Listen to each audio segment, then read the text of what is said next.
$45 trillion.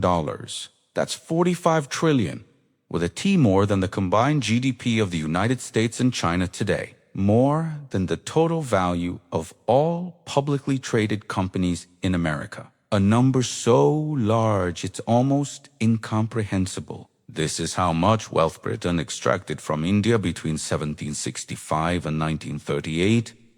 Not earned, not traded, extracted. And you were never taught this in school for over 170 years. The British Empire systematically drained the Indian subcontinent of its wealth through mechanisms designed to look like trade but which functioned as pure extraction. The consequences of this theft shaped the modern world, explaining why some countries are rich while others remain poor, why Britain became a global superpower, and why India had to start its independent existence as one of the poorest nations on earth. This isn't a story about ancient history. It's about how the world you live in today was built. It's about the greatest heist in human history, carried out in broad daylight, recorded in ledgers and justified in Parliament. And it's about why the truth of what happened has been carefully obscured, minimized, and erased from mainstream historical narratives. Let me show you their receipts. The transformation began on June 23, 1757, at a place called Plassey in Bengal. Robert Clive, leading a force of British and Indian soldiers employed by the East India Company, defeated Siraj-ud-Dowlah, the Nawab of Bengal, through a combination of military force and spectacular bribery of the Nawab's commanders. This wasn't a clash of civilizations or a battle between vastly different militaries' technology. It was a corporate coup, funded by what was essentially a multinational corporation with its own private army. And with that victory, something unprecedented in world history occurred. A private corporation gained control of Bengal, the richest province in India, with a population of millions and tax revenues that dwarfed East India Company's global commercial profits. The East India Company now had the power to tax. Think about that for a moment. A corporation, a profit-seeking entity responsible to shareholders in London, now had taxation authority over tens of millions of people. This wasn't governance in any traditional sense. This was a business acquisition of a captive market and a guaranteed revenue stream. But here's where it gets truly insidious. This wasn't taxation as we understand it, where tax revenues fund public services or infrastructure for the benefit of the taxed population. This was extraction disguised as trade, and it operated through a mechanism so clever, so systematically designed to drain wealth, that it took economists centuries to fully document how it worked. Economist Utsa Patnaik, who spent decades researching colonial economic relationships and calculated that $45 trillion figure, identified the core mechanism. She called it the colonial drain. Here's how it worked. First, the East India Company and, later the British Crown, after 1858, would tax Indian peasants, farmers, zamindars, and merchants. This was revenue collected in India from Indians in the form of money and goods. Second, instead of using this tax revenue to buy Indian goods for export to Britain, which would have been actual trade, where money is exchanged for goods, they simply took Indian goods and used the tax money they already collected from Indians as payment. Think about this carefully. They taxed Indians, collected rupees, and then used those same rupees to buy Indian goods. On paper, in the ledgers, this appeared as a purchase. In reality, Indians were being forced to pay for their own goods, which were then shipped to Britain. Third, these goods, cotton, silk, indigo, opium, tea, grain, whatever was valuable, were shipped to Britain or to other colonies and sold £4 sterling or gold Fourth, and this is crucial, the profits from these sales stayed in Britain.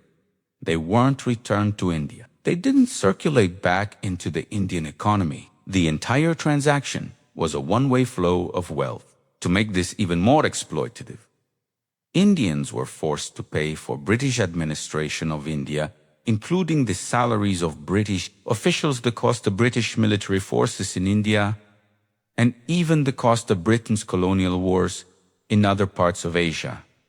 India was forced to pay for its own subjugation. This system operated for 173 years. On paper, in British parliamentary records, and in economics textbooks that relied on those records. This appeared as trade. The official figures showed Britain exporting goods to India and India exporting goods to Britain. It looked balanced, even beneficial.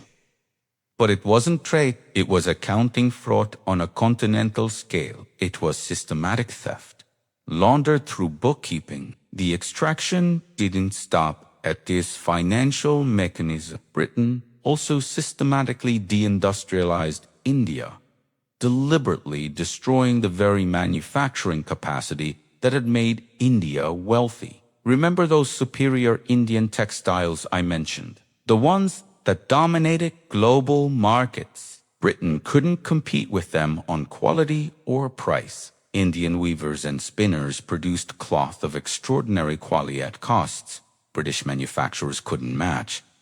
So Britain didn't compete. They rigged the game. British authorities imposed tariffs on Indian textiles imported into Britain of 70 to 80%, making them artificially expensive and at the same time, they forced India to accept British manufactured cloth with minimal or no tariffs, flooding the Indian market with cheaper, inferior goods. The impact was catastrophic. Between 1780 and 1860, India's share of world textile exports collapsed from 25% to less than 2%. William Dalrymple, the Governor-General of India, wrote in 1834, "The misery hardly finds parallel in the history of commerce. The bones of cotton weavers are bleaching the plains of India." The bones of weavers. He wasn't speaking metaphorically. Entire communities of master artisans weavers who had practiced their craft for generations were destroyed. Many literally starved when their livelihoods were systematically eliminated to protect British manufacturing interests. India went from being the world's leading textile exporter to a captive market for British mills and an exporter of raw cotton. The value-weighted manufacturing, the part of the process where wealth is actually created, was shifted to Manchester and Lancashire. India was reduced to a raw material supplier, that classic colonial economic relationship. Now, at this point, someone always asks, but what about the railways? Didn't Britain develop India? Didn't they bring infrastructure and modern governance? Let's talk about those railways. The Indian railway network, often held up as evidence of British benevolence, was indeed extensive. By 1947, India had 40,000 miles of railway track, but these railways weren't built to develop India. They were built to extract from India more efficiently. Look at a map of the Indian railway network from the colonial period. You'll notice something interesting. The railways connected the agricultural and mineral-rich interior regions to port cities. On the coast, they were designed to move raw materials, cotton, tea, coal, grain from the interior to ports, where they could be loaded onto ships bound for Britain. The railways didn't primarily connect Indian cities to each other to facilitate internal Indian commerce. They connected resources to British ships. And who paid for these railways? Not Britain. India did. The construction was funded by taxes collected from Indians. The contracts went to British companies, which were guaranteed returns of 5%. Paid for by, you guessed it, more Indian taxes. If the railways weren't profitable, if they didn't generate enough revenue to pay back the loans, the shortfall was made up by Indian taxpayers. The British companies and investors took no risk. They were guaranteed profit regardless of whether the railways succeeded commercially. Meanwhile, British engineers, British administrators, and British investors all got paid. And those payments flowed back to Britain, not into the Indian economy. This was development as a tool of extraction. Britain got infrastructure that made resource extraction more efficient. British companies got rich on guaranteed contracts, and Indians paid for all of it, while their own economy was being systematically dismantled. Now, we need to talk about what this economic system meant for actual human beings. Between 1765 and 1947, India experienced more than 24 major famines, not food shortages, not bad harvests. Famines, mass starvation, events that killed millions of people. The Bengal famine of 1770, just 13 years after the East India Company took control of Bengal, killed an estimated 10 million people, approximately one-third of Bengal's entire population.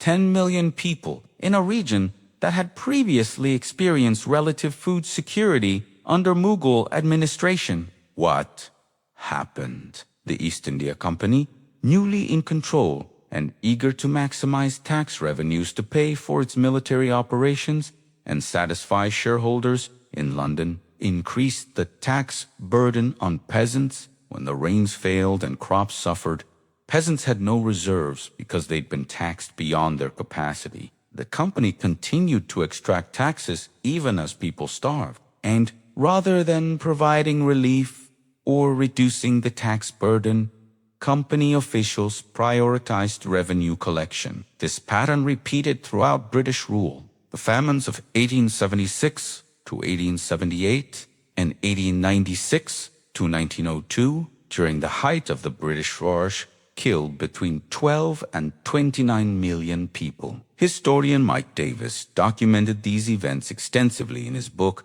Late Victorian Holocausts, showing how they weren't natural disasters, but policy. Here's the thing that should shock you. During the 1876 famine, as millions starved in India, Britain was exporting record amounts of wheat from India to Britain. Let me repeat that, because it's important you understand this. During a famine that killed millions of Indians, India was a net exporter of food. Grain was leaving India on British ships bound for Britain, while Indians starved. Why?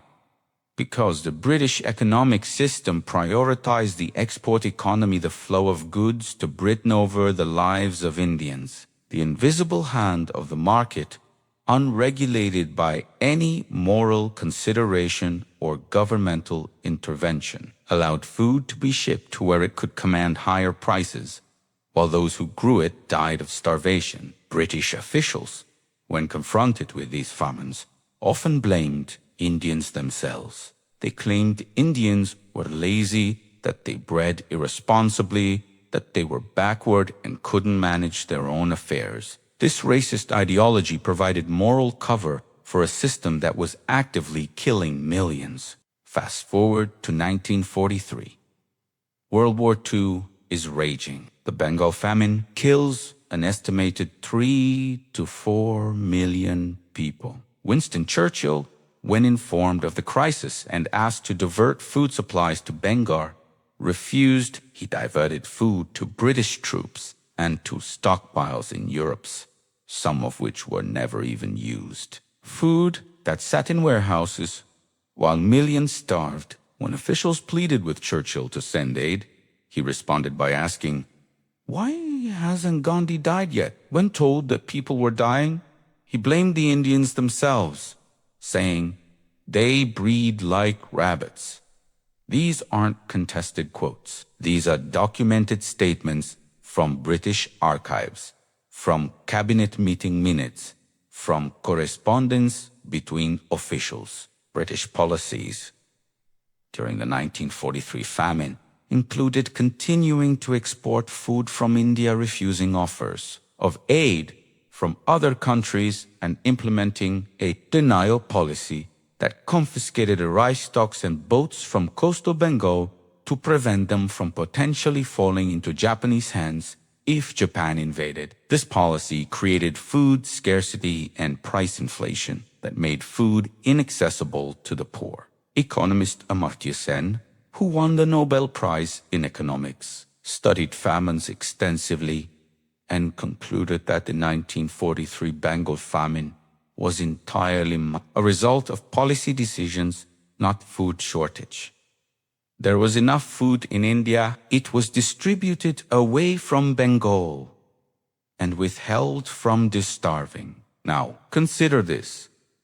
Economist Utsa Patnaik, in her research, calculated that if India had experienced the same population growth rate as other developing countries not under colonial rule during the same period, India's population in 1947 would have been approximately 200 million higher than it actually was. 200 million people. That's the population deficit people who should have been alive, based on normal population growth patterns, but who weren't because of the economic extraction, the famines, the disease, the poverty created by colonial policies. To put that in perspective, that's more than 2/3 of the current population of the United States. That's the Holocaust times 30. That's a human cost, almost beyond comprehension. And yet, how many people in Britain know this history? How many British school children learned about the Bengal famine of 1943, which happened during living memory? During a war, they do study extensively. So how do we arrive at $45 trillion? Economist Utsa Patnaik spent decades combing through historical trade data, taxation records, and export documentation held in British and Indian archives. Her research, published in peer-reviewed academic journals, provides the most comprehensive accounting of colonial extraction ever attempted. Her methodology is straightforward but meticulous. She calculated the total value of goods taken from India without equivalent payment. She terms the drain from 1765, when the East India Company gained revenue authority in Bengal, to 1938, just before World War II disrupted global trade patterns. This drain includes tax revenues extracted and converted into goods, the profits from the forced trade.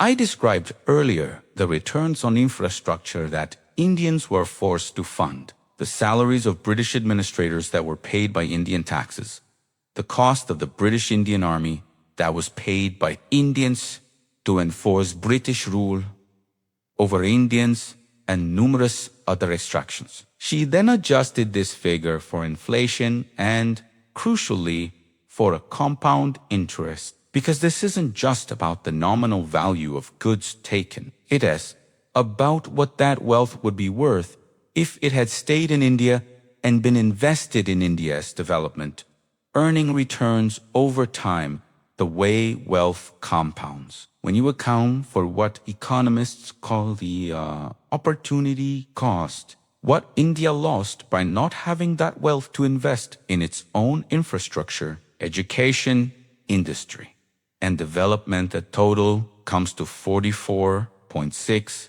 trillion in today's currency. Some economists argue the figure should be even higher. Others suggest different methodologies might yield somewhat lower numbers. But every credible analysis of colonial extraction arrives at a number in the tens of trillions of dollars, even if you think the true number is half of Patnaik's calculation. It's still the largest wealth transfer in human history. To put this in perspective, $45 trillion is more than 17 times Britain's current GDP.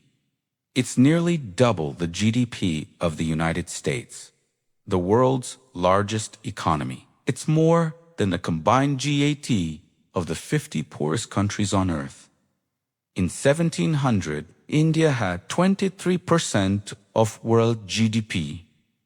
In 1947, when India finally gained independence, India had approximately 3% of world GDP. Britain's share, it had grown from 2% to becoming the world's dominant economic power. The heart of an empire on which the sun never set, a nation that pioneered the Industrial Revolution and established financial systems that still dominate global cap. Where did the wealth for Britain's Industrial Revolution come from? It didn't appear from nowhere. It didn't emerge purely from British ingenuity or the Protestant work ethic or superior institutions. It was substantially built on wealth extracted from India and other colonies, wealth that funded the construction of factories, the development of new technologies, the building of cities, the establishment of banks and trading companies. Meanwhile, India had to begin its independent existence as one of the poorest countries on earth, stripped of its industries, its wealth extracted, its population traumatized by nearly 2 centuries of economic exploitation and repeated famines. And here's the final insult. Britain has never acknowledged this theft, never apologized, never paid a penny in reparations. When Indian politician Shashi Tharoor argued at the Oxford Union in 2015 for symbolic reparations, even just £1 per year for 200 years, his speech went viral with over 7 million views. People around the world were shocked to learn this history, but the British government's response: silence. Or worse, continued celebration of the British Empire as something that developed its colonies and spread British values. A 2016 poll found that 43% of Britons thought the British Empire was a good thing. Only 19% thought it was bad. When asked what they associated with the empire, the top responses were the spreading of British values and culture and helping to develop the countries Britain ruled. This isn't ancient history that people can be forgiven for not knowing. This is deliberate, ongoing historical denial. Compare this to Germany's treatment of the Holocaust. German schoolchildren learn extensively about the Holocaust. It's a core, mandatory part of the curriculum. The atrocities are not hidden or minimized. Germany has paid substantial reparations to Israel and to Holocaust survivors. There are memorials, museums, and a national commitment to remembering and learning from that history. Britain. The curriculum guidelines for teaching about the British Empire are optional. When it is taught, it's often framed as a balanced examination of costs and benefits, as if the systematic extraction of $45 trillion and the deaths of tens of millions in famines can be balanced against some railways that Indians were forced to pay for. There's a reason for this historical amnesia. To truly reckon with the British Empire's economic reality is to question the legitimacy of present-day British wealth. It's to ask uncomfortable questions about where that wealth came from and who it belongs to. The British Museum, one of the world's great cultural institutions, is full of treasures from India: sculptures, manuscripts taken during colonial rule. The Kunir Diman, one of the largest and most famous diamonds in the world, sits in the crown jewels in the Tower of London. It was taken from India. Its estimated value is $400 million to $1 billion. India wants it back. Britain refuses, claiming it was a gift, ignoring the context of military conquest and political coercion under which it was obtained. This matters today. This is UNT about assigning guilt to modern British people who didn't choose to be born into the consequences of empire. And this isn't about creating a narrative of victimhood for Indians who have built a thriving democracy and a growing economy despite this history. But it is about understanding how the modern world was built. It's about understanding why global inequality exists in its current form, why former colonial powers are overwhelmingly rich and former colonies are overwhelmingly poor. When you look at a map of global wealth distribution, You're looking at a map that closely mirrors the colonial world. This isn't coincidence. It's cause and effect. The wealth extracted from colonies funded the development of Europe and North America. The same extraction prevented the development of colonized regions. And then, after political independence, the same countries that benefited from colonialism constructed a global economic order through institutions like the International Monetary Fund, the World Bank, and trade agreements that perpetuates these inequalities through debt, trade asymmetries, and financial mechanisms that continue to transfer wealth from the global south to the global north. India today is the world's fifth largest economy and one of the fastest growing major economies. Indian technology companies, pharmaceutical manufacturers, and service industries compete globally. India has a space program that successfully sent a probe to Mars. But India still has more people living in extreme poverty than any other nation. Hundreds of millions still lack access to basic sanitation, clean water, and reliable electricity. Literacy rates and life expectancy, while improving, still lag behind what they should be for a country with India's resources and human capital. These aren't failures of Indian culture or governance alone. These are the ongoing consequences of having been systematically de-developed for nearly 2 centuries, of having started independence deeply in debt, stripped of industrial capacity, and impoverished. Britain, meanwhile, remains one of the world's wealthiest nations. Though that imperial wealth is now concentrated in the hands of a small elite, while ordinary British people face austerity, declining public services, and economic anxiety, the wealth extracted from India didn't benefit most British people in the long run. It benefited a class of aristocrats, company shareholders, industrialists, and Finland. The British working class saw some benefit through employment in industries built on colonial wealth. But they too were exploited by the same system, just less severely than the colonized. $45 trillion, 173 years, tens of millions dead in policy-created famines. An entire subcontinent deindustrialized, its wealth systematically drained. This happened. This is documented. This shaped the world we live in today. And it's a story that those who benefited from it have spent generations trying to erase, minimize, and excuse. The question now is, what do we do with this knowledge? Some argue for reparations, pointing to precedents like Germany's payments to Israel, or even Britain's own payment of reparations to British slave owners when slavery was abolished, though notably never to the enslaved. Others argue for debt cancellation, technology transfer, or reform trade relationships that don't perpetuate colonial-era extraction. At minimum, this history needs to be known, taught, and reckoned with. Not to create guilt, but to create understanding. Not to foster division, but to explain the divisions that already exist. Because until we understand how we got here, how the global economy was built on the systematic theft of wealth from the majority of the world's people, we cannot build a more just future. The story of how Britain stole $45 trillion from India is not just Indian history or British history, it's world history.